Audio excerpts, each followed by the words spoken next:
선거제 개편안과 공수처 설치법의 패스트트랙 지정을 둘러싼 여야의 극한 대치가 오늘로 닷새째입니다. 네, 이런 가운데 바른미래당이 자체 공수처 법안을 별도로 발의할 테니 이 법안도 패스트트랙에 올려달라고 민주당에 요구했습니다. 국회에 나가 있는 취재기자 연결해서 자세한 소식 들어보겠습니다. 지성림 기자.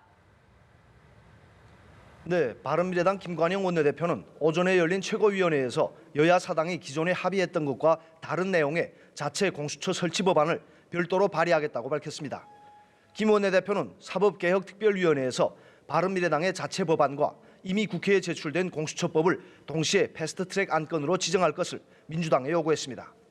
그러면서 두 개의 법안이 패스트트랙으로 동시 지정된 이후 사당 합의 정신을 훼손하지 않는 범위에서 추가 논의를 통해 최종 단일안을 사개특위에서 만들 수 있을 것이라고 주장했습니다. 특히 김 원내대표는 바른미래당 안을 오늘 민주당에 제안하고 제안이 수용된다면 이후 사개특위와 정치개혁특별위원회를 개의해 패스트트랙 절차를 진행하겠다고 강조했습니다. 바른미래당의 자체 공수처 법안은 권은희 의원이 대표 발의하는 것으로 알려졌습니다. 바른미래당이 이처럼 새로운 제안을 들고 나오면서 패스트트랙 대치 전국에 새로운 변수가 생겼습니다. 만일 더불어민주당이 바른미래당의 제안을 수용하지 않는다면 정개특위와 사개특위 전체 회의가 열리기 어렵고 설사 열리더라도 바른미래당 의원들이 불참하면 의결 정족수를 채우지 못합니다. 민주당은 일단 최고위원들과 사개특위 위원들이 참석하는 긴급회의를 소집해 내부 논의를 진행 중인데요. 민주당 홍영표 원내대표는 김관영 원내대표가 새로 제안한 공수처 법안에 대해 들은 적이 없다면서도 바른미래당 안이 타당하면 수용할 수도 있다는 원론적인 입장을 내놨습니다. 예, 지 기자, 그렇다면 이 권은희 의원이 대표 발의한다는 이 바른미래당의 자체 공수처 법안, 여야 사당이 합의했던 법안과는 어떻게 다른 겁니까? 네, 우선 설치하려는 기관의 이름부터 다른데요.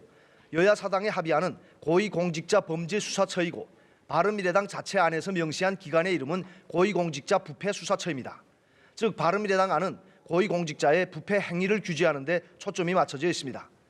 검사와 판사, 경찰 고위직이 수사 대상인 경우 공수처에 기소권을 주는 데 대해선 바른미래당도 동의하지만 공식 기소에 앞서 기소 여부를 심의하는 기소심사위원회를 설치하자는 게 바른미래당 주장의 핵심입니다.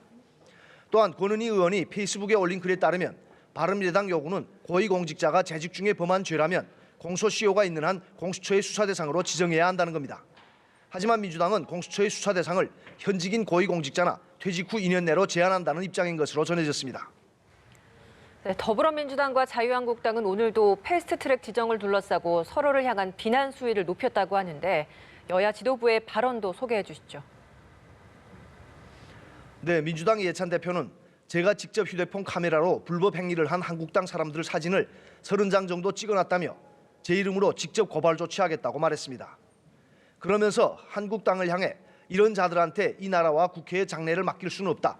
참는 것도 한계가 있다며 분노할 줄 아는 사람만이 정의를 지킬 수 있다고 격앙된 반응을 보였습니다. 한국당 나경원 원내대표는 최고위원회에서 지금 벌어지는 범여권 사당의 독재정치, 좌파 집권 연장 정치의 배후에는 청와대가 있다며 국회를 난장판으로 만들어 실정을 덮으려는 것이라고 주장했습니다. 이어 우리 당은 절대 물러설 수 없다며 패스트트랙 독재에 국민과 함께 맞서겠다고 다짐했습니다. 지금까지 국회에서 연합뉴스TV 지성림입니다.